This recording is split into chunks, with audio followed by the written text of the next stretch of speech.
퇴근길 시사 프로그램의 완결판. 최영일의 YTN 뉴스 정면 승부.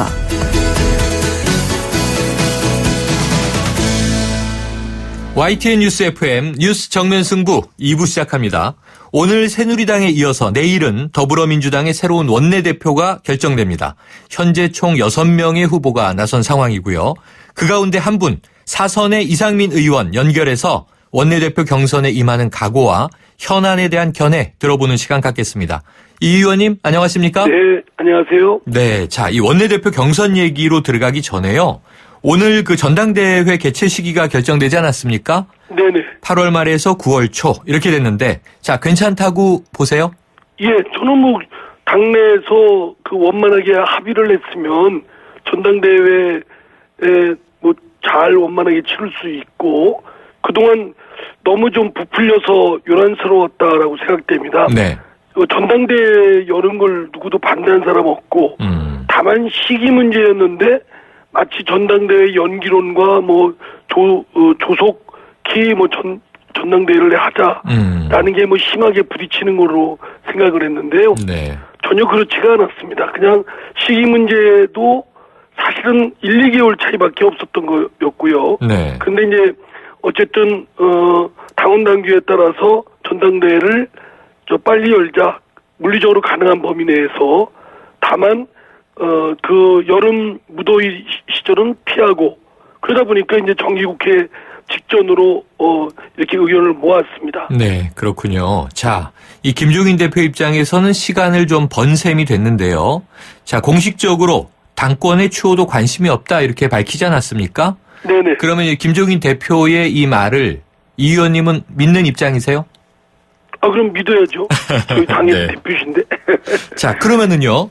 지금 네. 이제 8월 말 9월 초에 전당대회가 열려서 정상적으로 이제 당대표가 선출이 된다면 이 총선 과정에서는 지금 공과 이야기가 많이 지금 이제 논란이 있지 않습니까? 네네. 향후 대선 국면에서 김종인 대표의 역할은 어떻게 설정되는 게 바람직하겠습니까? 글쎄요. 제가 그걸 말할 입장인지 조금 네. 의문스럽고요. 네네. 김종인 대표의 뜻, 그리고 뭐 당내의 뭐 여러 의견들, 뭐 이런 것들이 같이 조합돼서 네. 그 역할을 맡으시지 않을까요? 그런데 네. 뭐 제가 구체적으로 뭐다라고 말할 입장은 아닌 것 같습니다. 네, 알겠습니다. 자, 이상민 의원께서는 이 국민의당 박지원 원내대표를 상대로 자, 이른바 책임론을 강조하셨어요. 그래서 원내대표, 네, 원내대표 적임자라고 이제 또 강조한 것으로 여겨지는데 출마의 변을 한번 여쭙겠습니다.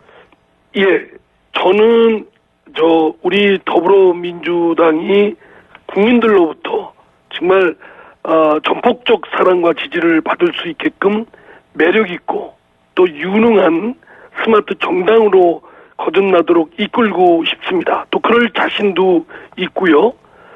이 더불어민주당의 그 바람직한 업그레이드가 이루어지면 곧 우리 국회와 한국 정치의 업그레이드도 이끌 수 있는 것이거든요. 네. 그걸 하기 위해서 원내대표에 출마하게 되었습니다. 네. 자, 같은 사선의 이 강창일 의원도요, 중진 협상력을 강조했는데요. 그렇다면은, 이 의원님, 같은 사선이신데, 좀 차별화된 강점, 뭘로 보세요?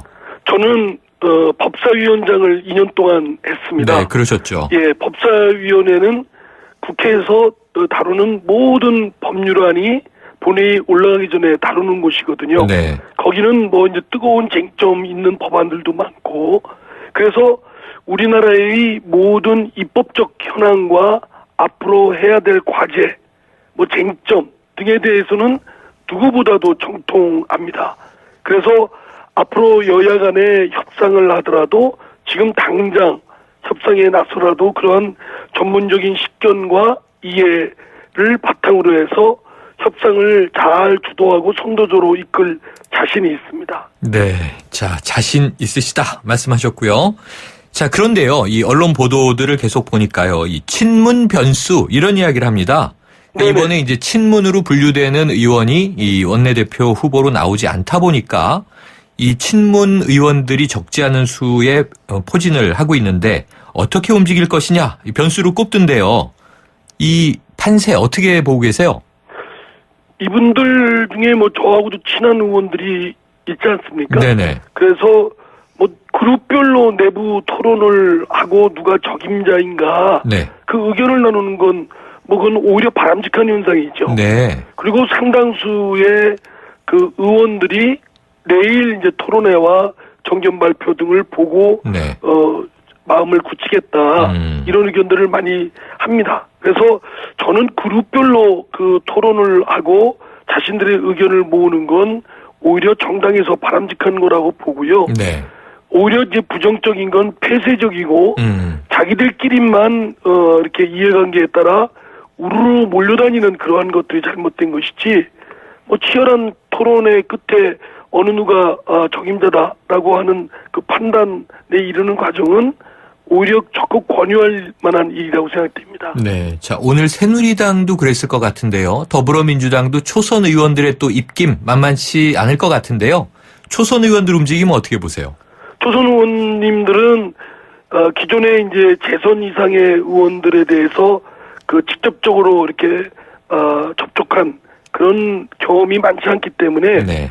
내일 말씀드린 대로 토론과 정견 발표 등을 살펴보고 또 지금까지의 이제 여러 가지 활동 등을 보고 아마 판단하신다고 합니다. 근데 주로 네. 내일 토론 정견 발표를 굉장히 중점을 두시는 것 같아요. 네. 내일 토론이 아주 중요할 것이다. 이렇게 보고 계신데요. 자, 만약에 원내대표가 되신다면 말이죠. 지금 더불어민주당의 취약점으로 계속 지적받고 공격받고 했던 지점이 계파 갈등인데요. 어떻게 풀어나가실 수 있을까요? 이거는 원내대표로서는 발품을 팔아야 된다고 생각합니다. 아, 발품으로. 몸으로 네. 때우는 거죠. 네. 의원들 사이에 소통이 빈번히 이루어지도록 그래서 서로 간의 이해도를 높이고 종국적으로는 공감대를 구축하도록 하려면 네. 원내대표, 당 지도부가 그런 소통 또 이해를 높이는 공감대를 구축하는 촉매제 역할을 해야 되거든요. 네. 그러려면 이거는 그냥 뭐 공식회의에서 말하는 것만으로 되지 않습니다. 끊임없이 여러 가지 방식을 통해서 대화하고 또 이해도를 높이고 그런 매개체 역할을 촉매제 역할을 해야 되겠죠. 네. 저는 그 점에 있어서 자신합니다. 네. 자, 발품을 팔고 몸으로 때운다는 표현까지 쓰시면서 이 스킨십의 소통을 강조하셨습니다. 네네. 자, 어제 저 우원식 의원에게도 여쭤봤던 질문인데요. 하루 남았습니다. 하루가 좀 촉박한 시간이긴 하지만 6명의 후보가 너무 많아 보여서 이 결선 투표까지 각오할 것을 감안한다면 이 후보 단일화는 필요하지 않겠습니까? 뭐 원칙과 대의명분이 맞고 또 적절한 방법에 따라서 한다면 그것도 뭐 적절하겠습니다만 네. 아마 이제 후보자들마다 자신들이 생각하는 구상이나 또 각자 자신이 좀 있다고 생각하는 모양이죠. 네. 그러니까 그런 과정은 움직임은 좀 있었던 모양입니다만 실제로 단일화는 이루어지지 않았던 것 아직까지 없습니다. 네. 그러면은 내일 정면 승부로 가겠군요. 대체로 그렇지 않을까 싶습니다. 네, 알겠습니다. 자, 새누리당 오늘 새 원내대표가요. 이 사선의 정진석 의원인데 이 의원님도 충청권이시잖아요. 그렇습니다. 네, 그런 정진석 의원도 이제 충청권 출신인데 만약에 여야 파트너로 만나게 되면 호흡이 잘 맞으실 것으로 보세요? 잘 맞죠. 제가 정진석 의원은 오래전부터 이제 같은 충청권 출신으로서 네. 많은 대화도 있었고 생각도 같이 하는 부분이 많습니다. 네. 그렇기 때문에 그런 부분을 대화와 또 이런 속내 이런 사정들을 잘 알기 때문에 서로 간의 이해가 잘 되는 전제하에서 협업을 하면 국정을 원만히 꾸려가는데 큰 도움이 될 거라고 생각합니다. 네. 자, 그런데 이제 제3당이 등장해 있는데 국민의당 박지원 원내대표가 가장 먼저 세워지지 않았습니까? 네네. 박지원 원내대표하고는 어떨 것 같으세요? 법사위에서 물론 이제 같은 당 소속이시기도 했지만 네네. 또 법사위에서 2년 동안 손발을 맞춰 왔습니다. 네. 또 많은 대화도 있었고요. 또 박지원 대표께서 대의명분과 또 상식을 아주 잘 이루시는 분이고 많은 또 아이디어가 많으신 분입니다. 그렇기 때문에 저는 저하고도 잘 파트너십을 갖고 잘 해낼 수 있다고 생각됩니다. 네. 자, 그런데 이 박지원 대표가 원내대표로 추대되지 않았습니까? 국민의당에서. 네네. 물론 좀 내부에 이제 여러 가지 새로 또 만들어가는 상황도 있지만 이 비민주적인 방식 아니냐 이런 비난도 더불어민주당에서 나왔었어요. 의원님은 어떻게 보셨어요?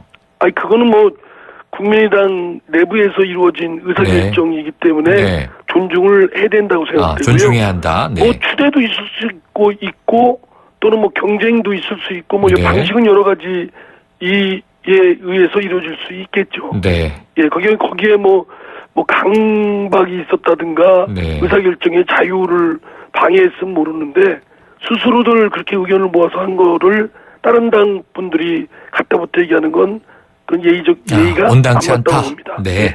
자, 이제 원내대표가 되신다면 말이죠. 이게 개인의 명예일지 모르겠습니다만 참 제가 보기에는 20대 국회에서 많은 숙제를 끌어안는 역할 아니겠습니까? 예. 그런데 이제 가장 이 첫 관문으로 관심을 끄는 부분이 국회의장을 어느 당이 맡는가 이게 아직 남아 있어요. 어떤 입장이세요? 이게 지금 우리 국회에는 불문법처럼 내려온 관행이 있거든요. 네. 제1당 소속 의원이 국회의장을 추천을 받아서 이제 원만하게 국회의장으로 네. 이렇게 직무 수행을 하셨는데요. 그게 그렇게 따지면 지금 1당 총선 때 1당이었고 지금 1당인 더불어민주당 소속 의원이 해야 되는 것이 상식 자연스러운 일이 아닌가 싶습니다. 알겠습니다. 자, 의원님 오늘 말씀 감사합니다. 네, 감사합니다. 지금까지 더불어민주당 이상민 의원이었습니다.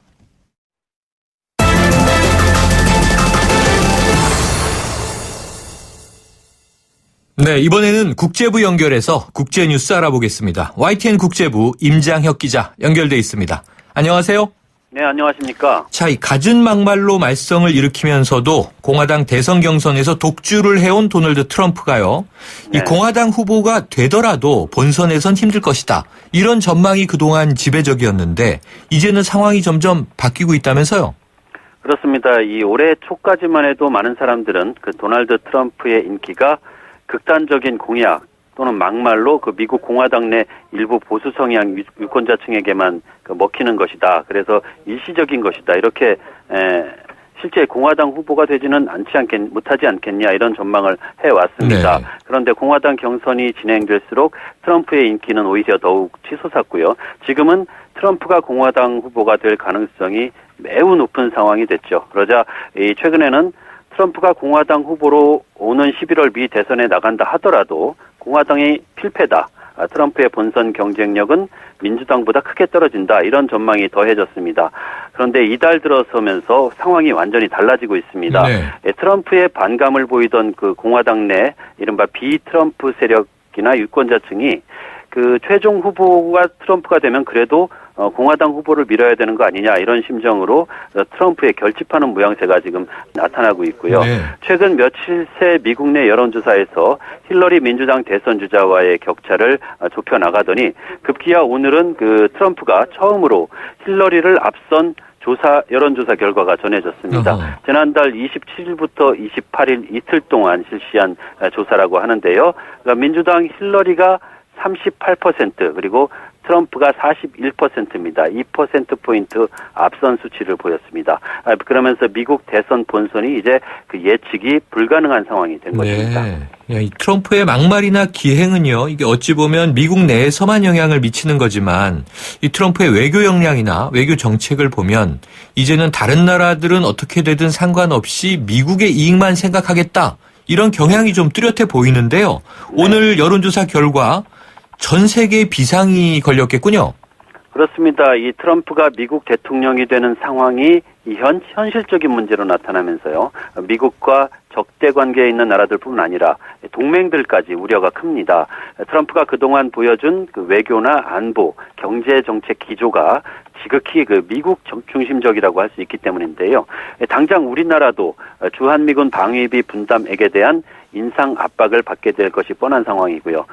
미군이 한국을 지켜주길 원하면 지금 내는 것보다 훨씬 많은 돈을 미국에 더 내라. 그러지 않으면 미군은 떠날 테니 뭐 핵무기를 만들던 뭘 하던 방위는 한국 혼자 알아서 하라. 트럼프의 주장이 이렇게 요약할 수 있는 상황입니다. 그리고 일본과 독일 또 사우디아라비아 등 그동안 미국이 우방으로 여기는 그 주둔국들에게도 같은 요구를 하고 있는 상황이고요. 특히 미국과 맞먹는 경제력을 갖춘 중국과의 무역에 대해서는 앞으로 절대 미국이 손해보는 일이 없을 것이다 이러면서 엄청난 마찰을 초래할 수도 있는 발언과 정책들을 계속 내놓고 있습니다. 네. 최근엔 그 현재 중국이 미국과의 무역에서 흑자를 보고 있는 상황을 중국이 미국을 성폭행을 하고 있다 또는 강도질을 하고 있다 이런 극단적인 막말로 중국을 자극하기도 했습니다. 네. 방위나 무역뿐 아니라 그 중요한 국제관계나 현안에서 미국은 그 더 이상 신경 쓰지 않고 미국만의 길을 가겠다는 입장이고요. 이 말은 그 미국의 이익에 방해되는 나라나 세력이 있다면 그 어떤 일도 하겠다 이런 말과도 통하는 것이어서 그 외교 분쟁, 그리고 심한 갈등이 우려되는 상황입니다.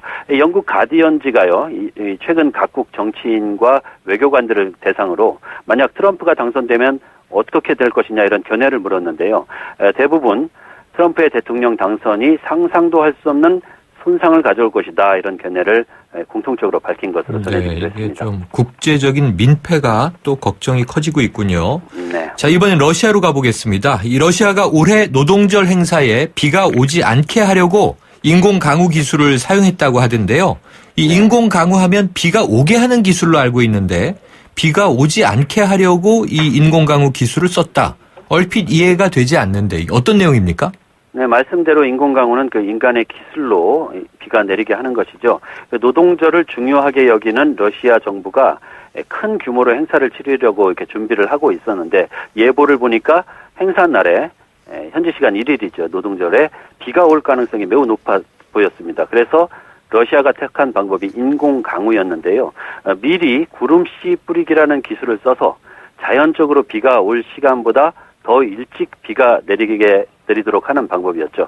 1일 이전에 비가 내리도록 인공 강우를 써서 결국 당일 행사는 비 없이 잘 치렀다고 하는데 이를 위해서 8,600만 루블 우리 돈으로 약 15억 원의 비용이 들어갔다고 합니다.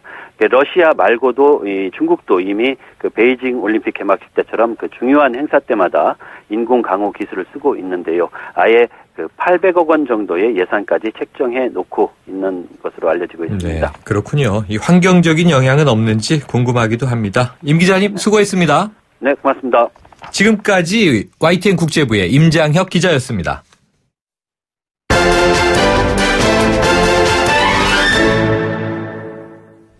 네. 자, 이번 주는 주말이 빠릅니다. 모레 어린이날을 시작으로 나흘간의 황금 연휴가 시작되는데요. 어린이가 있는 집에서는 어디로 가면 인파를 좀 피해서 우리 아이와 즐거운 시간을 갖게 될까 고민이 많을 것 같습니다.